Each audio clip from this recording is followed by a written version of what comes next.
An art gallery owner rejected a painting of the Virgin Mary without even really looking at it. He sent the artist away as if she were just anyone. But what came next, no one expected. A miracle of the Virgin Mary that began with a closed door and ended with an embrace that took 2 years to happen. But before we continue, leave a comment saying where you're watching from and what time it is there right now. I'd love to see how far the miracles of the Virgin Mary are reaching. You know, that kind of person who seems to have a perfect life, money, success, recognition. The kind of person who walks into a room and everyone stops to look, not out of admiration, out of respect, or maybe fear. Edward was that kind of person. 58 years old, owner of an art gallery in Colorado, 30 years in the market, 30 years building a reputation, 30 years saying no to artists who didn't meet his standards, and his standards were high, very high. The gallery was located downtown. It was one of the most important and influential ones, the kind of place that set trends, that launched careers. Edward had built it from the ground up, 30 years developing a sharp eye for art that would gain value. He only exhibited contemporary art, art that made people think, art that cost thousands of dollars and attracted collectors from all over the country. That was the audience he wanted. That was the audience he had cultivated for 3 decades. Religious art? Never. It didn't fit the gallery's profile. This kind of thing doesn't match what we do here, he used to say to Patricia, his assistant, a 40-year-old woman who had worked with him for 15 years. Religious art has a different audience, a different market. It's not ours. Patricia would nod, but deep down she knew something was wrong, not with the art, with him. You know when you look at someone and realize they're empty inside, that behind all that success, there's a huge void that nothing can fill, that the smile never reaches the eyes, that the voice has no warmth? Edward was like that. He had everything money could buy, widowed for 5 years. His wife, Margaret, had passed away after a long illness. Edward was there when she closed her eyes for the last time. He held her hand until the end. He cried. He suffered. But Edward didn't know how to deal with pain. He didn't know how to stop. He didn't know how to sit quietly with his own thoughts. So he did the only thing he knew how to do. He worked more. He threw himself into the gallery, into business, into exhibitions. It was his way of surviving. But there was one person who couldn't move on in the same way. Their daughter, Emily, in her late 20s, married, mother of 2 young children, and completely distant from her father. Why, you might be wondering. Let me tell you. Emily grew up practically without a father. Edward was always traveling, always at exhibitions, always closing deals, always somewhere that wasn't home. The one who truly raised Emily was her grandmother, Margaret's mother, a woman named Dorothy, in her early 70s, white hair, and an unshakable devotion to the Virgin Mary. Dorothy was Edward's opposite in every possible way. While he chased money and status, she was content with the simple things: a small house, a well-kept garden, a rocking chair on the porch, and family close by. She prayed the rosary every single day, a blue rosary she had owned since she was young. The beads were glass, worn smooth by years of use. She prayed for her family. She prayed for her granddaughter. She even prayed for people she didn't know, but somehow felt were in need. Do you know someone like that? The kind of person who seems to have a direct line to God? Someone you look at and instantly feel peace, whose words carry a different kind of weight, a wisdom that doesn't come from books? Dorothy was like that. Emily loved her grandmother more than anyone else in the world. When Emily was sad, she went to her grandmother's house. When she had problems, she called her grandmother. When she needed advice, her grandmother was the one she turned to. Dorothy taught Emily how to pray. She taught her about the Virgin Mary. She taught her that faith doesn't have to be complicated, that sometimes all you need is to sit down, hold the rosary, and talk to Our Lady as if you were talking to a close friend.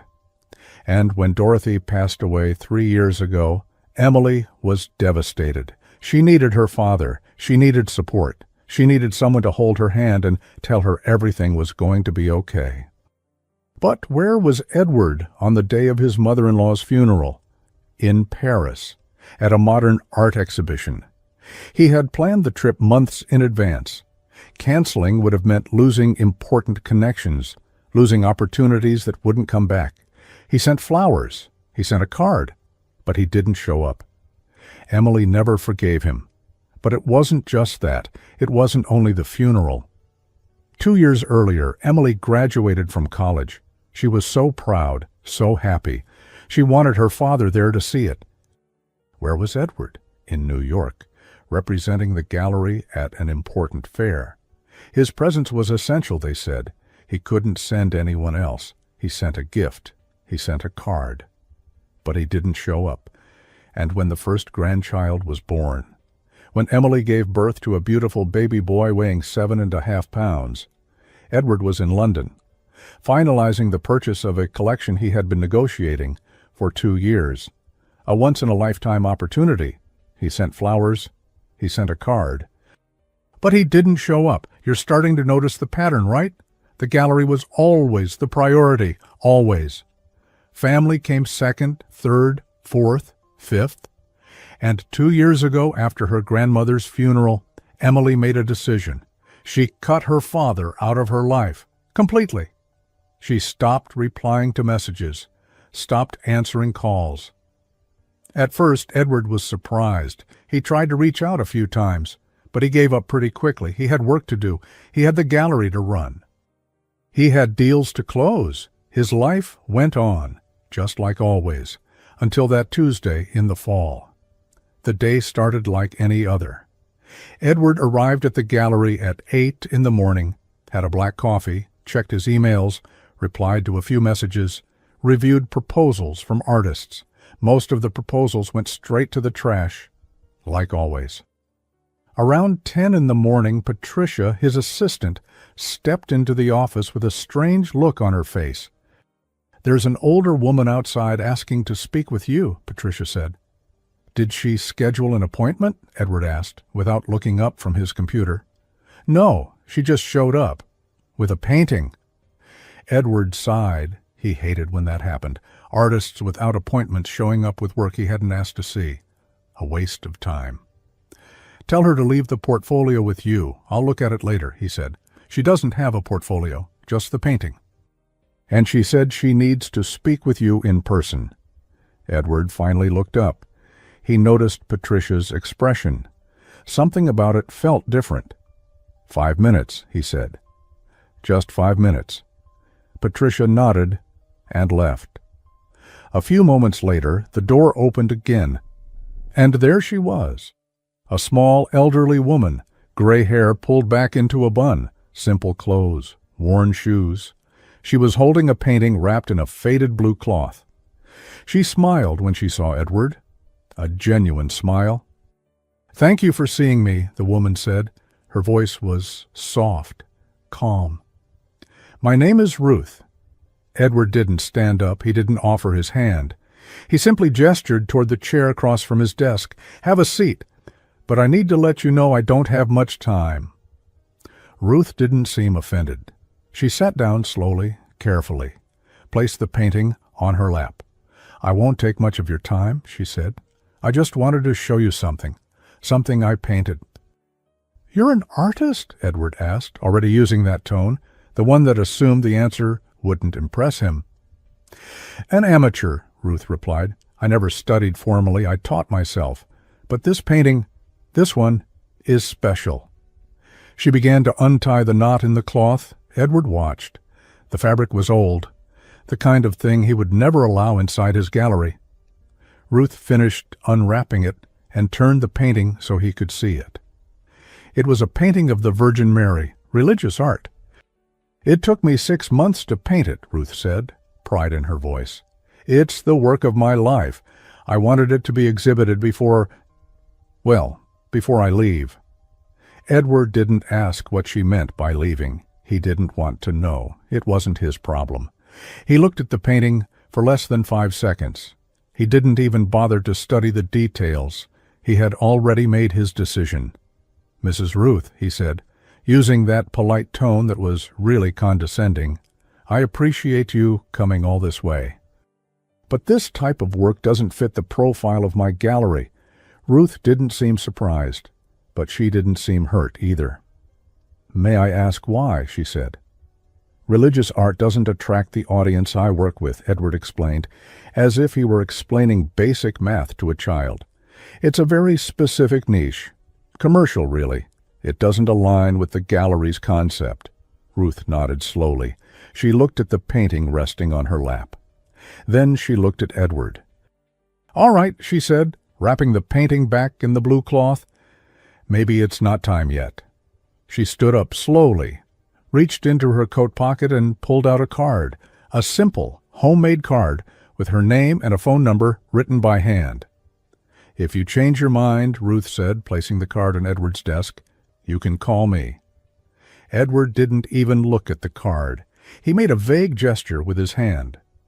Ruth walked toward the door. She stopped, turned around one last time. "May God bless you," she said, "and your family." And then she left. Edward stood there for a few seconds. Then he picked up the card she had left, looked at it for a moment, set it aside on the desk, and went back to work, as always. The following days were normal: work, meetings, evaluations, rejections, the usual routine. But on Thursday night, something strange happened. Edward had a dream. He was in the gallery, alone, in the dark. All the lights were off. He couldn't see anything but shadows.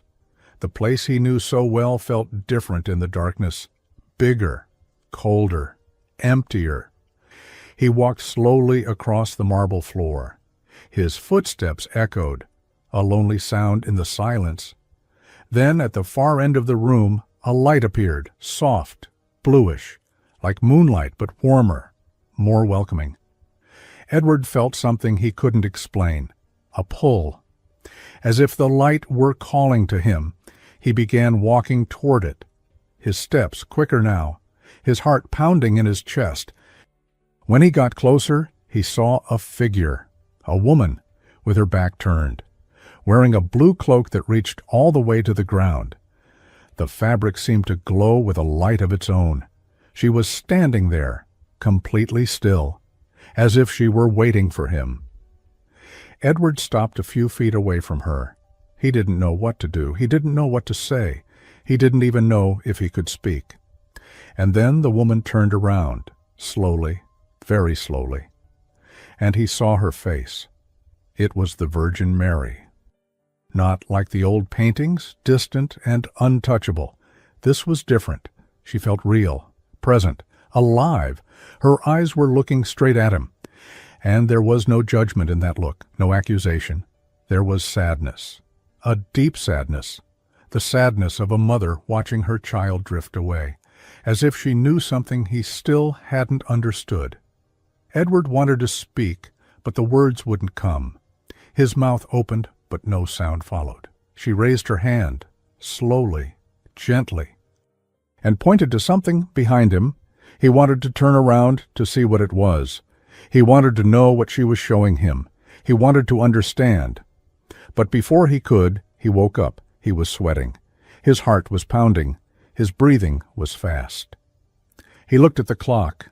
3:47 in the morning. He sat up in bed, ran a hand over his face, tried to make sense of what had just happened. Edward wasn't religious. He didn't go to church. He didn't pray. He didn't believe in anything he couldn't see or touch. But that dream was different, too real, too vivid. He couldn't fall back asleep. He spent the rest of the night thinking about the Virgin Mary, about her gaze, about the sadness in her eyes. And for the first time in a long while, he thought about his daughter. The next day, Edward was exhausted. The sleepless night had taken its toll. He drank more coffee than usual, tried to focus on his work. But his mind was somewhere else. Around 3 in the afternoon, he decided to organize some old papers that had been piling up in his office. something he'd been putting off for months. Years, really. He opened a drawer he rarely touched, and there, at the very back, he found a box, a cardboard box. Old, with yellowed tape. He recognized the handwriting on the lid. It was Margaret's, his wife's. Memories, the lid said. Edward stood still for a moment. He had never opened that box. Margaret had put it together before she got sick. But that day, without knowing exactly why, he opened it. Inside, there were photos. Lots of photos. Old family photos. Margaret when she was young, Emily as a baby, Emily taking her first steps, Emily on her first day of school. Edward went through the photos one by one. His throat tightened. There were letters, too. Letters Margaret had written to him over the years. Birthday letters. Christmas letters. Letters that said, "Just because I love you." And at the bottom of the box, underneath everything else, there was a rosary. A blue rosary. Edward picked it up carefully. The beads were glass, light blue, worn down from use. Someone had prayed with that rosary many times. And then he remembered. It was Dorothy's rosary, his mother-in-law, Emily's grandmother, the woman who raised his granddaughter while he was too busy building an empire. How had that rosary ended up there? Edward searched the box again. He found a photo. Dorothy, younger, holding baby Emily in her arms, smiling at the camera. He turned the photo over. On the back, written by hand in neat handwriting, "Our Lady, protect this family." Edward felt his legs weaken. He sat down in the office chair. He stared at the rosary, at the photo, back at the rosary. And then it happened. A scent. A strong scent of roses. Edward looked around. There were no flowers in the office. None. He was sure of it. But the scent was there, unmistakable. Roses. As if someone had placed a huge bouquet right under his nose. The scent lasted a few seconds. Maybe 10. Maybe 15. And then it was gone. Just gone. Edward remained still, motionless, holding the blue rosary in one hand and the photo in the other. He didn't know what to think. He didn't know what to feel. But something inside him had changed. That night, Edward did something he hadn't done in a long time. He called his daughter. The phone rang. Voicemail. "Sweetheart," he said, his voice shaking. "I found some things that belong to your grandmother. I needed to hear your voice." He hung up. He kept staring at his phone, waiting, hoping she would call back. Hours went by. Then, around 10 at night, a message came through. It was Emily. "I have nothing to say to you." Edward read the message 3 times. 5. It hurt. It hurt more than he expected. He typed a reply. "I understand, but I found Grandma's rosary. I thought you might want it." He sent it and waited. Minutes. Hours. No reply. Edward set the phone aside. He looked at the blue rosary lying on the bedroom table. He picked it up, ran his fingers over the worn beads, and started thinking. He thought about everything he had done, every absence, every moment he chose the gallery instead of his family, the funeral he missed, the graduation he missed, the birth of his grandchild he missed, 30 years prioritizing the wrong thing, and what did he have to show for it? A gallery full of expensive paintings, a bank account full of money, and a family that no longer wanted anything to do with him. What a trade, right? That's when he remembered something. The woman, Ruth, the painting of the Virgin Mary, the card she left. "Maybe it's not time yet," she had said. And what if now was the time? Edward stood up, walked into the office. The card was there, exactly where he had left it. He picked it up, looked at the handwritten phone number. It was late, almost midnight. Too late to call now. The next morning, Edward called. The phone rang twice before someone answered. "Hello?" Ruth's voice, soft, calm, just as he remembered. "Mrs. Ruth, this is Edward, from the gallery." Silence for a moment. "Oh, the man from the gallery," Ruth said, and Edward could hear the smile in her voice. "I'm so glad you called. I'm so glad. I wanted to see the painting again, if that's possible." "Of course it's possible," Ruth said. "When can you come?" "Today? Now?" Ruth laughed, a light laugh. "Now is fine. I'll give you the address." Edward wrote down the address, hung up, grabbed his car keys, and went. Ruth's house was in a simple neighborhood, small houses, modest yards, nothing like Edward's world. He parked in front, looked at the house, peeling paint in a few spots, a well-kept garden full of flowers, roses. The garden was full of roses. Edward felt a chill. He walked to the door, rang the bell. Ruth opened it almost immediately. Come in," she said, stepping aside. "I made coffee. Do you drink coffee?" "I do," Edward said, stepping inside. The house was small, old furniture, but well cared for, photos on the walls, of family, children, grandchildren, a whole life captured in frames. Ruth led him to the living room, had him sit on a sofa that had seen better days but was comfortable. "I'll get the coffee," she said, "and the painting." Edward waited. He looked around. There was a crucifix on the wall, an image of Our Lady in the corner. This woman clearly had faith. Ruth came back carrying a tray, coffee, homemade cookies, and the painting still wrapped in the blue cloth. She poured the coffee, sat down in the armchair across from him, and then slowly she began to unwrap the painting. This time Edward paid attention. The Virgin Mary appeared little by little as the cloth was pulled away, and when the painting was fully revealed, Edward felt something strange. The painting was beautiful, very beautiful. The Virgin Mary had an angelic expression. Her eyes were calm. Her face carried peace. A peace Edward hadn't felt in a very, very long time. He stared at the painting for a long moment, without saying a word, unable to look away.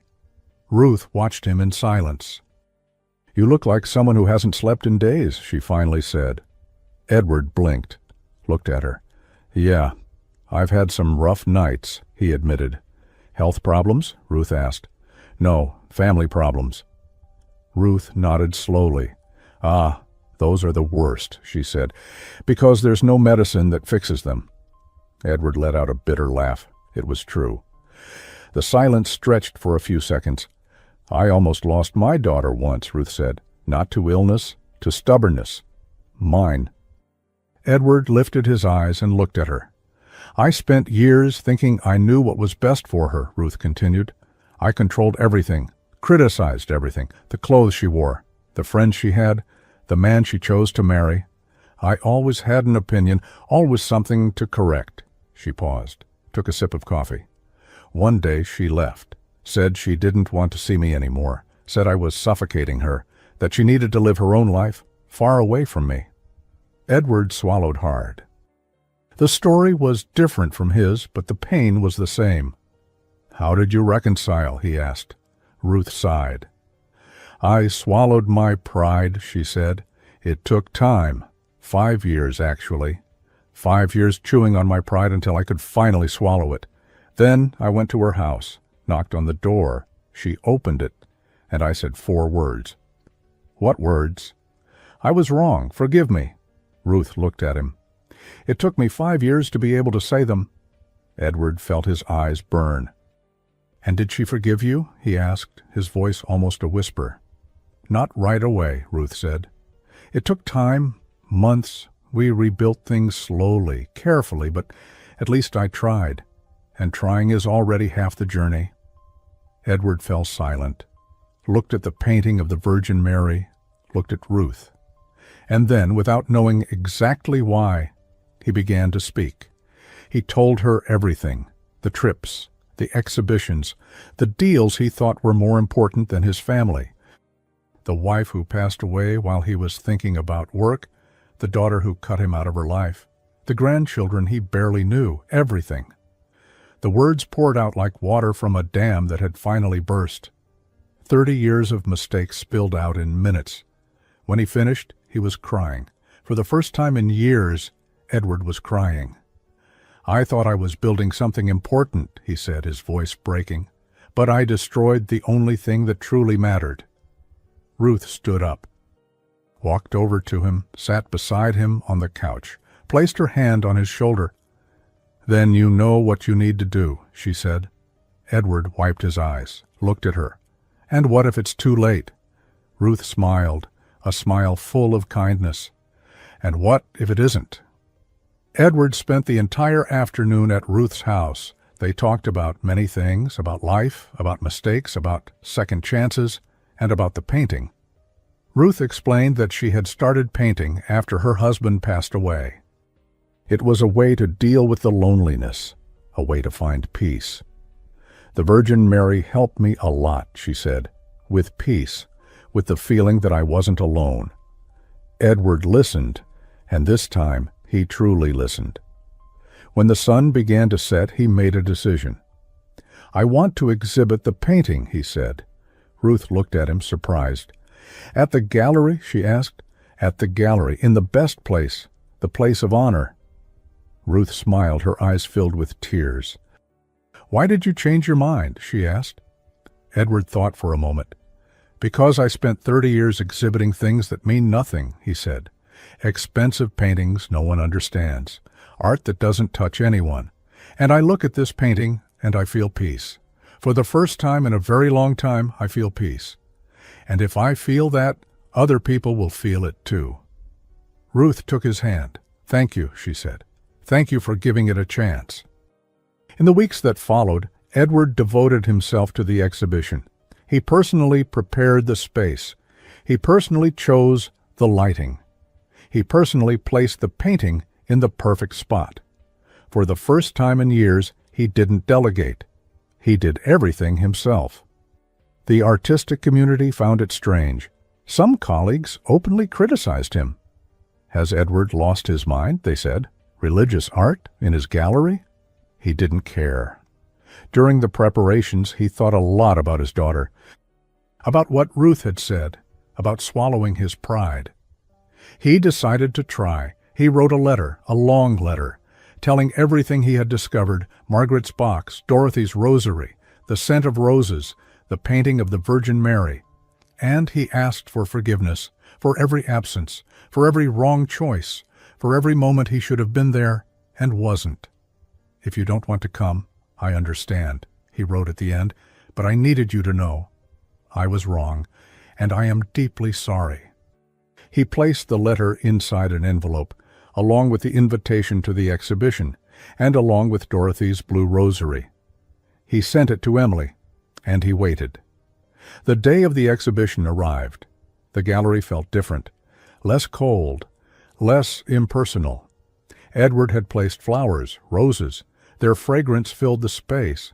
You know that feeling when you walk into a place and sense that something is different? That the air itself feels different? That was how it felt. The painting of the Virgin Mary stood at the center, lit in a way that made it seem alive. The serene eyes appeared to follow everyone who passed by. Ruth was there, emotional, wearing her finest dress, a blue dress she had saved for special occasions. She was surrounded by family who had come to honor her, children, grandchildren, longtime friends. For her, that moment was the fulfillment of a dream, her life's work displayed in a renowned gallery, recognized, valued. Guests began to arrive. Collectors, critics, artists, curious visitors, people who had never set foot in Edward's gallery before. Many were surprised. A gallery famous for contemporary art displaying a religious painting? It was, at the very least, unexpected. Some shook their heads. Others whispered comments. "Edward has lost his mind," someone said. But as people stood before the painting, something happened. They grew quiet, contemplative. Some closed their eyes. Others simply stood still, absorbing the peace that radiated from the artwork. A woman began to cry. A man in a suit removed his glasses and wiped his eyes. The painting was touching people, in a way contemporary art never had. Edward watched it all, but his eyes were fixed on the door. Emily had not replied to the letter. had given no sign that she would come. She hadn't called. She hadn't sent a message. Nothing. Hours passed. People moved about, talked, offered praise. But Emily did not appear. Edward glanced at the door every minute. Each time someone entered, his heart raced. Patricia noticed. She walked over to him. "She'll come," Patricia said softly. "You don't know that," Edward replied. "No, but I have hope." Hope. A word Edward hadn't used in a very long time. The night kept moving forward. Some guests began to leave. The gallery slowly started to empty. Champagne bottles stood drained. Small plates of canapes were quietly collected. Edward tried to make peace with it. At least he had tried. This time, he really had tried. That alone was something. More than he had done in the past few years. He looked at the painting of the Virgin Mary, the serene face, the calm, peaceful gaze. "At least I tried," he murmured to himself. And then, just when he had given up waiting, the door opened. And there she was. Emily. Brown hair like her mother's, eyes just like Edward's, the same shape, the same color. She was holding the hands of her two small children, a boy about 5 years old with messy hair and curious eyes, a girl, around 3, Edward's grandchildren, the grandchildren he barely knew, the grandchildren he had only seen in photographs. Emily was holding the blue rosary. Dorothy's rosary. Emily's eyes were red, swollen. The eyes of someone who had cried the entire way, of someone who had read the letter dozens of times, of someone who had wrestled with herself before deciding to come. Edward felt his legs weaken, his heart raced. Tears came before he even realized he was crying. Emily let go of the children's hands. She whispered something softly to them. The kids stayed where they were, looking around with that natural curiosity only small children have. Then Emily started walking, slowly, one step at a time, toward her father. The few guests still in the gallery stopped to watch. Silence filled the room. Even the air seemed to stand still. Emily stopped in front of Edward. They looked at each other, father and daughter, 2 years apart, 2 years of silence, 2 years of hurt built up inside. No one spoke for a long moment. Emily looked at the painting of the Virgin Mary. She stared at it for several seconds. Her eyes filled with tears again. Then she looked at her father. "Grandma would have loved this," she said, her voice trembling, almost a whisper. Edward swallowed the lump in his throat. He tried to speak. His voice came out rough. "I know," he said. Tears streamed down her face. She didn't try to wipe them away. And then she did something Edward never expected. She hugged him. A tight hug, strong, desperate. A hug filled with 2 years of distance. A hug full of pain, of hurt, of longing, of all the words that were never spoken, of all the apologies that should have been made, but also a hug of hope, of a new beginning, of a second chance. Edward hugged her back. He cried. He cried like he hadn't cried since he was a child. He cried out all the tears he had been holding in for years. The grandchildren watched without understanding, but they could feel that something important was happening, something they would remember for the rest of their lives, even without knowing exactly what it was. Ruth watched from a distance, smiling, crying too.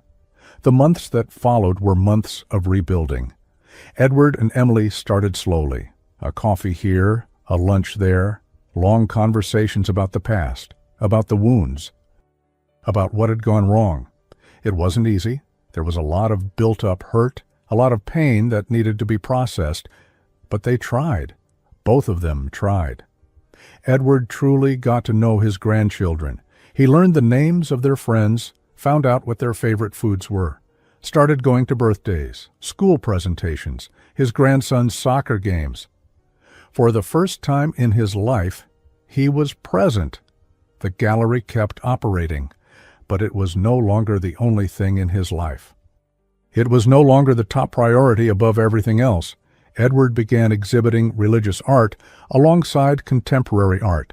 Some longtime clients complained, some left, but others arrived. Ruth's painting stayed there, permanently, in a place of honor. Ruth passed away a few weeks after the exhibition, at peace, surrounded by family, knowing that the work of her life had found a home. Edward didn't start going to church every Sunday. He didn't completely change who he was. But something had changed. Something inside him had been transformed. He had found something that 30 years of success had never been able to give him. Peace. You know, when we look back, it's easy to see where we went wrong. The hard part is seeing it while it's happening. Edward spent years building a gallery, years accumulating money, prestige, recognition. And in the end, he almost lost everything that truly mattered. He almost lost his daughter. He almost never truly knew his grandchildren, but he was given a second chance. A 70-year-old woman walked into his gallery with a painting wrapped in cloth. He rejected it, sent her away, thought he knew better than everyone else. And then came the dream, and the box, and the blue rosary, and the scent of roses. Coincidence? Maybe. Or maybe the Virgin Mary used an amateur artist and a painted canvas to mend a family. Some questions don't need answers. They need faith. Before we finish, I want to invite you to be part of our prayer community for the Virgin Mary, a space of faith and hope where people from all over the world come together to pray and share the graces they have received. If you feel in your heart the desire to be part of this chain of prayer, click below and become a member of the channel today, and come pray with us. And look, if you made it all the way here to the end of Edward's story, do one thing for me. Write Blue Rosary in the comments, the grandmother's rosary that reconnected an entire family. I want to see how many hearts this story truly reached. And every time I read Blue Rosary in the comments, I will know that one more person believes that miracles still happen. If this story touched your heart, subscribe to the channel and turn on the notification bell. Write in the comments about a miracle you have witnessed or experienced, and share this video with someone who needs to renew their hope today. May the Virgin Mary continue to bless and protect you and your family. Amen.